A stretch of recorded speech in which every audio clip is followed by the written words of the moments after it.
Bonjour à toutes et à tous et bienvenue dans le Club Pancho. Je suis ravi de vous retrouver pour un nouveau numéro. Vous en avez pris l'habitude depuis ce début de saison. On va faire un petit point sur le futur adversaire de l'OGC Nice. Jeudi soir à 18h45, déplacement à Budapest pour y affronter le Ferencváros. Prononciation à la française, hein. Notre invité me reprendra plus d'une fois là-dessus. Mais voilà, justement, comme d'habitude, le club, qu'est-ce que ça représente dans le football hongrois, la dynamique du moment, tous les éléments qui peuvent être utiles avant l'affrontement, le troisième match d'Europa League qui a eu lieu, qui aura lieu jeudi soir. Et bien pour nous présenter, pour nous parler de ce club-là, j'ai le plaisir d'accueillir Raphaël Bross, journaliste sportif indépendant qui a notamment travaillé pour les médias SoFoot et Eurosport. Je te salue, Raphaël, comment vas-tu? Salut Julien, bonjour tout le monde. Écoute, ça va très bien, toujours présent avec le sourire quand il s'agit de parler du football hongrois, donc allons-y. Alors, avant de parler voilà, de cette équipe et du match qui nous préoccupe, est-ce que tu peux un peu nous parler de toi, de ce que tu fais au quotidien et ton rapport avec le football hongrois? Alors comme tu l'as justement précisé, je suis journaliste sportif, avec plusieurs collaborations depuis des années avec des médias comme Eurosport ou Sopress notamment. Sopress, grâce au magazine SoFoot, j'ai eu l'occasion d'aller en Hongrie notamment il y a quelques temps faire un reportage sur le football hongrois et j'ai toujours eu cette attirance pour l'Europe de l'Est, son histoire, sa culture et son football, hein. J'ai eu l'occasion de vivre en Pologne notamment et donc j'ai travaillé pour le site spécialisé footballski.fr qui est vraiment un site de référence, hein. Je recommande pour tous ceux qui sont un peu curieux, qui cherchent à avoir des informations de l'histoire sur ces clubs d'Europe de l'Est. Allez-y, c'est vraiment de la qualité. Maintenant, j'ai pris un peu de recul, mais j'ai toujours gardé ces affinités-là avec ce football d'Europe de l'Est. Et j'ai eu l'occasion et le grand plaisir, il y a un an, de participer à l'écriture de cet ouvrage intitulé À l'ombre du Big Five aux éditions Amphora. C'est un ouvrage dirigé par Nicolas Villas, journaliste de RMC avec David Lortolari.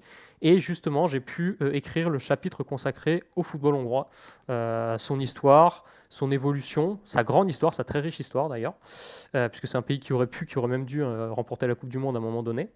Et puis son état actuel aujourd'hui, qui est évidemment moins florissant, mais on va avoir l'occasion d'en reparler. Merci pour cette introduction. Alors, je l'ai dit, troisième match d'Europa League jeudi. L'OGC Nice, vous le savez, a fait un match nul contre la Real Sociedad et a pris une déroute du côté de Rome. Deux défaites pour le Fenerbahçe. Deux défaites identiques, deux buts à un, une à Anderlecht. Alors, ça me fait plaisir parce que je ne savais pas. J'ai regardé les buteurs, j'ai vu que Kasper Dolberg avait marqué. Donc voilà, vous pouvez lâcher une petite larme après cette information-là. Et une défaite à domicile contre les Spurs de Tottenham, là aussi 2-1. On va peut-être commencer par le gros, le football hongrois aujourd'hui, Raphaël. Euh, Qu'est-ce que ça représente au point de vue de l'Europe? Euh, alors, je te demande pas de le classer par rapport à d'autres, mais concrètement, qu'est-ce que tu peux nous dire sur ce championnat-là? Ah, alors, si on veut quand même donner un ordre d'idée aux auditeurs et aux personnes qui nous regardent, c'est le 23e championnat au classement UEFA. Donc bon, c'est un championnat moyen au niveau européen. Je pense que c'est une place qui correspond bien à son poids, hein. C'est-à-dire que c'est pas catastrophique en termes de niveau de jeu, mais il y a quand même beaucoup de marge par rapport au cadre du continent, faut être net là-dessus. C'est un championnat qui est composé de 12 équipes seulement, c'est pas beaucoup, mais en même temps, ils peuvent pas faire beaucoup mieux. Parce que je me souviens qu'au début des années 2000, ils avaient essayé de faire une première division à 16 clubs, mais il y en a 4 qui avaient déposé le bilan avant la fin de la saison, parce que financièrement, c'était très compliqué à suivre. Voilà, donc financièrement, c'est pas un championnat qui génère beaucoup d'argent. Il y a quasiment pas de droit télé, puisque tout est diffusé sur la télévision publique. Bref, donc c'est pas facile d'avoir un modèle économique viable. Donc il y a 12 clubs, ils s'affrontent tous 3 fois dans la saison, ce qui fait qu'il y a 33 journées. Voilà, et puis dire de plus, c'est un championnat qui est en grande majorité trusté par les clubs de Budapest. Alors, à l'heure actuelle, il n'y a que trois clubs de Budapest en première division, Ferencváros, le Újpest et le MTK, mais c'est possible qu'il y en ait quatre, voire cinq. Parfois, quasiment la moitié des clubs du championnat sont basés à Budapest, et pendant de très longues années, c'était que les clubs de Budapest qui remportaient le titre. Il a fallu attendre les années 90 pour qu'il y ait enfin un club hors Budapest, Győr en l'occurrence, qui remporte le titre. Donc il y a vraiment une prédominance de la capitale sur le football hongrois.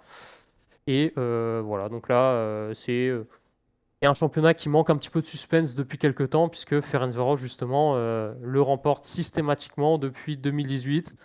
Parfois, c'est un petit peu serré, parfois, pas du tout. Et là, cette année encore, je pense que bon, pour l'instant, il y a du suspense, mais c'est possible que ça dure pas très longtemps. Alors, tu parlais justement de la mainmise de Budapest sur, on va dire, le championnat hongrois. Il y a aussi un lien qui est important avec la politique et le dirigeant hongrois qui est Viktor Orban. Qu'est-ce que tu peux nous dire justement ce lien avec la politique dans le championnat hongrois? Bah, déjà, il faut savoir que Viktor Orban, c'est un vrai passionné de football. Alors, il y a beaucoup de dirigeants politiques qui disent qu'ils aiment bien le foot, mais c'est plus pour l'instrumentaliser. Lui, sincèrement, c'est un vrai fan de foot. Il a eu un bon niveau d'ailleurs quand il était joueur de foot. Il aurait même pu passer professionnel à un moment donné et il a préféré choisir s'orienter vers la politique. Mais donc voilà, c'est quelqu'un qui suit le foot, qui est fan de foot, qui va souvent voir des matchs au stade et qui a, depuis le début de son mandat, voulu mettre l'accent sur le sport et sur le développement du football en particulier. C'est-à-dire que, bon, voilà, je ne vais pas tout citer, mais par exemple, il y a un système de défiscalisation qui permet aux entreprises qui financent des clubs de sport en général d'avoir des avantages fiscaux. Donc on incite des entreprises à mettre de l'argent dans le sport. Il y a eu un vaste plan de rénovation, voire de reconstruction des stades à travers tout le pays depuis le milieu des années 2010. Donc la Groupama Arena, par exemple, que les supporters niçois qui feront le déplacement vont découvrir jeudi, c'est un stade qui est tout neuf, qui date du milieu des années 2010. Il y a plein d'autres stades, même beaucoup plus petits. L'équipe de France a affronté Israël il y a quelques semaines à Budapest. C'était dans le stade du Honved qui a été rénové, qui a été inauguré en 2021. Stade tout récent, pas très grand, mais tout récent. En fait, il y a beaucoup de stades. Alors, il y a la Pancho Arena, enfin la Puskás Arena, pardon, qui elle fait 60 000 places, qui est le superbe bijou du football hongrois, qui a permis d'accueillir l'Euro 2020. Donc ça, c'était important pour eux. Mais dans tout le championnat, même dans des petits villages reculés, loin de Budapest, il y a des stades de 5 000, 10 000 places qui sont tout neufs, avec des vestiaires de top qualité, avec des tribunes flambant neuves. Il y a vraiment eu cette volonté-là de rénover, de mettre un vrai coup de pinceau sur le football hongrois. Même si, bon, on pourra en reparler, mais c'est pas clairement pas des stades qui sont à guichet fermé tous les week-ends, loin de là. Et il y a un vrai lien, et il y a aussi un vrai lien au niveau de l'organigramme, puisque la plupart de ces clubs, en tout cas les plus importants, sont dirigés par des personnalités proches de l'entourage de Viktor Orban. C'est le cas notamment, principalement, de Ferencváros, puisque Gabor Kubatov, le président du club, est un ancien député, je crois même qu'il est toujours du Fidesz, donc du mouvement politique de Viktor Orban. Donc, il y a un lien très Hmm. fort, de toute Ok, façon. ok. Merci pour ces précisions. Donc tu l'as dit, ça truste pas mal, on va dire, les championnats. Je présume aussi que les coupes nationales sont remportées également. Pas systématiquement, puisque bon, une Coupe nationale, on connaît bien ça, hein, même en France, il peut toujours y avoir une surprise, un match coup près qui bascule du mauvais côté.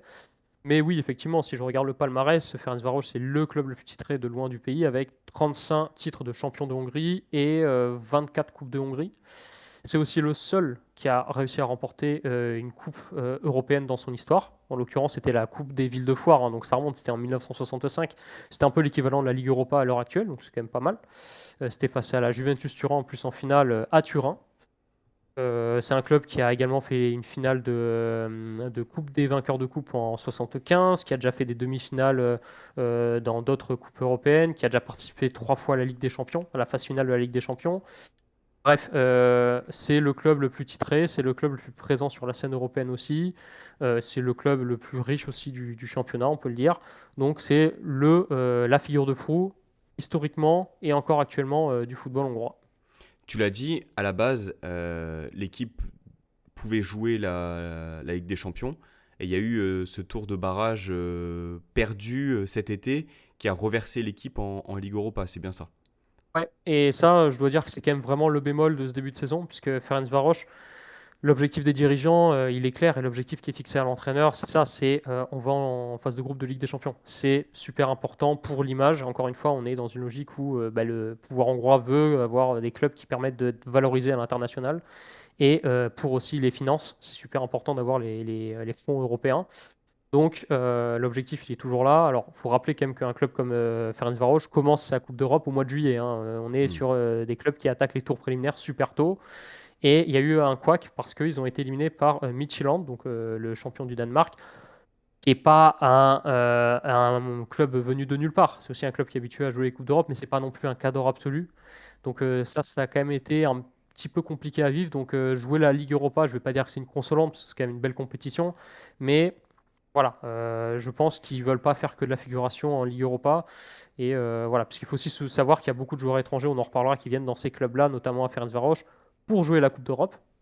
Et c'est important d'aller loin dans ces compétitions. Et d'ailleurs, voilà, aujourd'hui, si on demande à Ferencváros ce qui est le plus important entre la Ligue Europa ou le championnat, l'accent il est mis sur les Coupes d'Europe, quoi. Hmm. Donc, l'objectif, c'est de rayonner dans cette compétition-là. La saison actuelle, tu disais que c'était assez serré jusqu'à Mhm. présent. Voilà, qu'est-ce que tu peux nous dire un peu sur les résultats et sur ce début de saison? Il y a eu ce petit couac, donc, comme on vient d'en parler, en barrage de Ligue des Champions. Mais donc, mis à part ça, enfin, on va dire le début de saison est plutôt positif.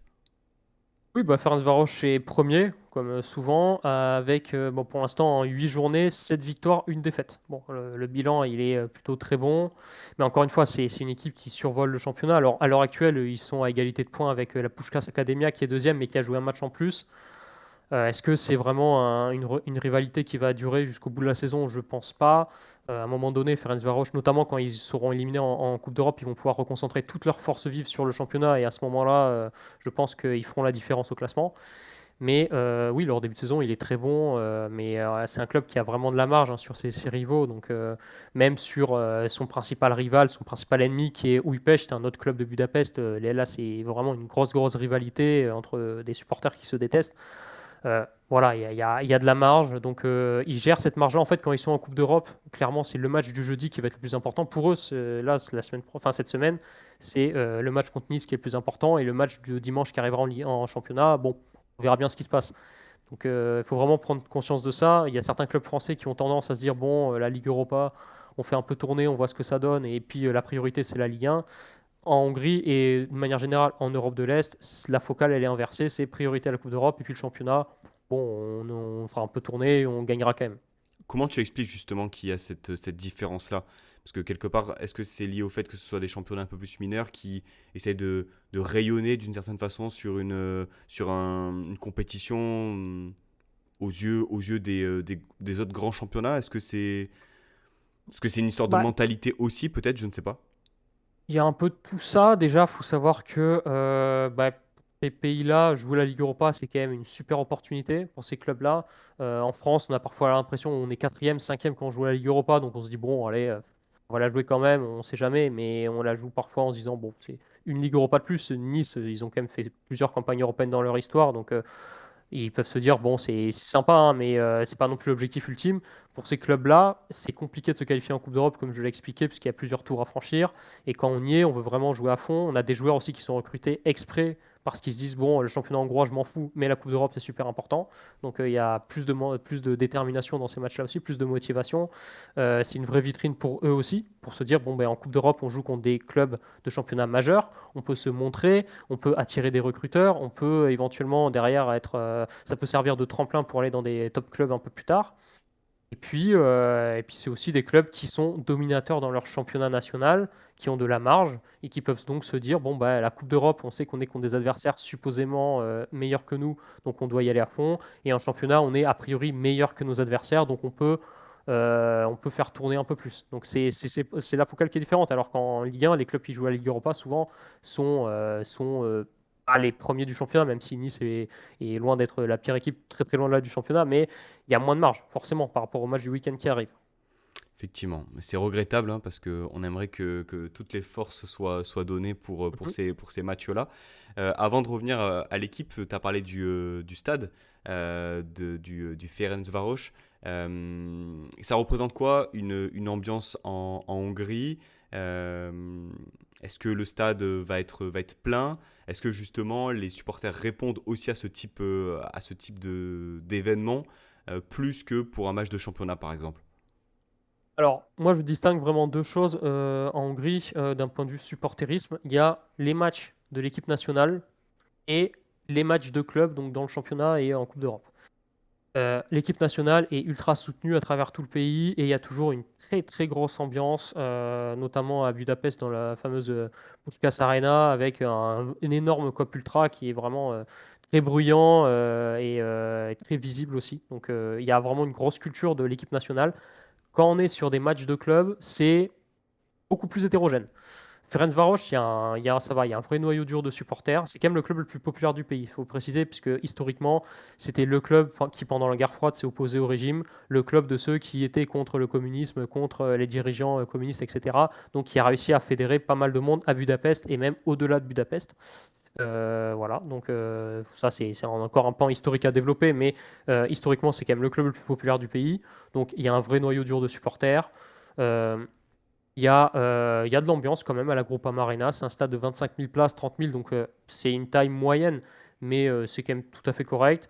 C'est pas à guichet fermé tous les week-ends, très loin de là. Les seuls matchs où ça peut être vraiment plein et vraiment très bruyant, c'est lors des derbies contre Újpest notamment, où là vraiment il y a de la ferveur, il y a des fumis, il y a quelque chose qui se passe en tribune et on sent que c'est électrique. Mais sur un match plus lambda contre un adversaire plus modeste ou d'une autre ville, ça peut y avoir que 10 000 spectateurs, 15 000 peut-être. Donc c'est plus tranquille. Là, c'est un match contre Nice, c'est de la Coupe d'Europe, je pense quand même qu'il y aura du monde. Il y aura de la 18h45. curiosité. 18h45, oui. Alors, c'est vrai qu'il n'y a pas de décalage horaire en plus entre Budapest et Paris. Bon, je pense quand même que ça peut jouer, hein. Je pense qu'à la marge, ça peut jouer. C'est sûr qu'à 21h, il y aurait eu plus de monde. Mais c'est pas non plus catastrophique, hein. Dans la culture d'Europe de l'Est, c'est pas dérangeant d'aller au stade un peu plus tôt. Mais ce qu'il faut savoir, c'est que par rapport à il y a quelques années en arrière, les tribunes ont quand même été relativement pacifiées en Hongrie, et notamment à Budapest, puisque Ferencváros, il fut un temps où il y avait quand même beaucoup de hooliganisme, beaucoup de supporters qui, au-delà d'être turbulents, étaient particulièrement violents. En plus, bon, bah, voilà, racisme, antisémitisme, tout ce que tu veux.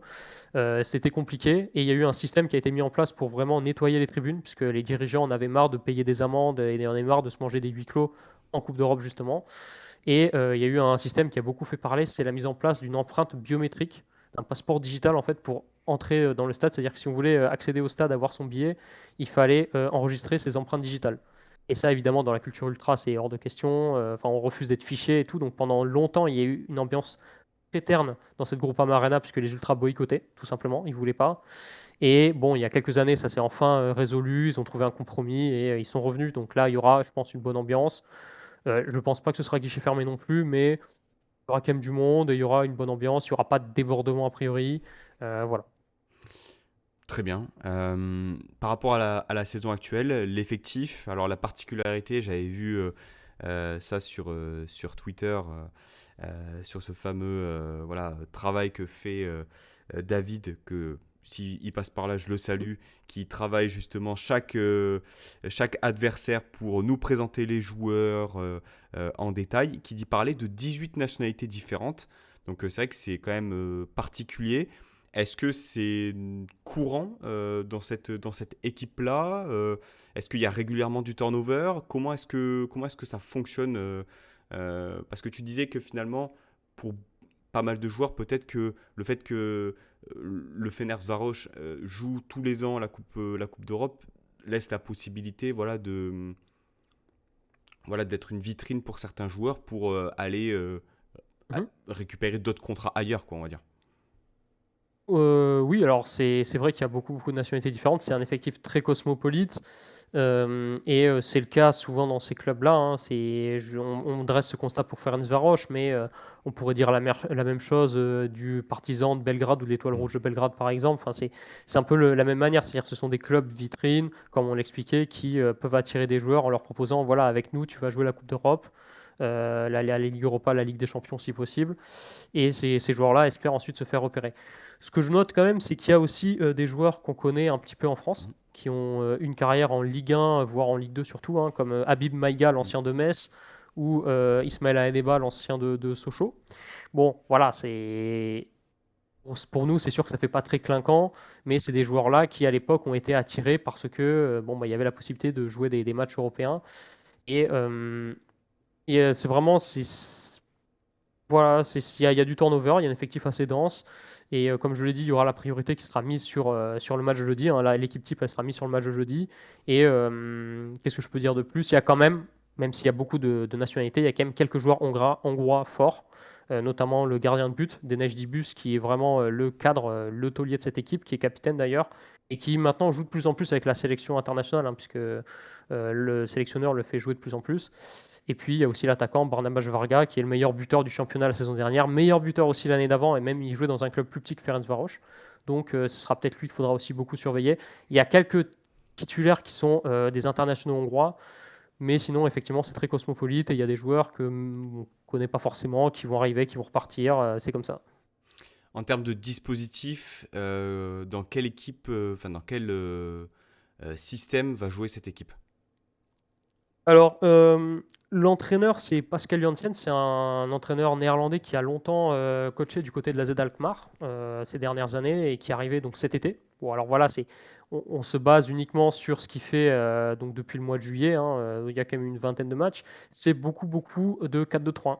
Voilà, c'est son système préférentiel avec deux sentinelles, avec des ailiers surtout qui peuvent faire des différences en un contre un et une pointe, en l'occurrence souvent Barnabas Varga ou l'autre recrue Mateusz Saldania, qui est un attaquant qui vient du Partizan Belgrade.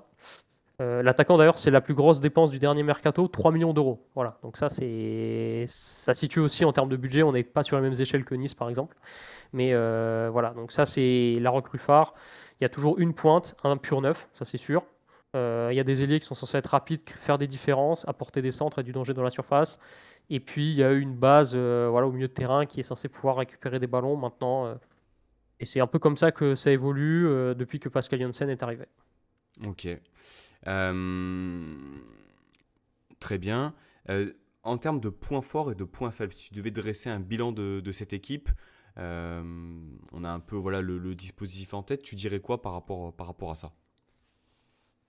Bah, moi, je dirais que les points forts, ça va être vraiment leur système offensif qui tourne plutôt bien. Encore une fois, on a des attaquants qui ont l'habitude de scorer. Alors, marquer en championnat, c'est une chose, marquer en Ligue Europa, c'est une autre. Mais c'est une équipe qui réussit à créer du danger, qui réussit à se créer des situations avec des joueurs rapides de couloir.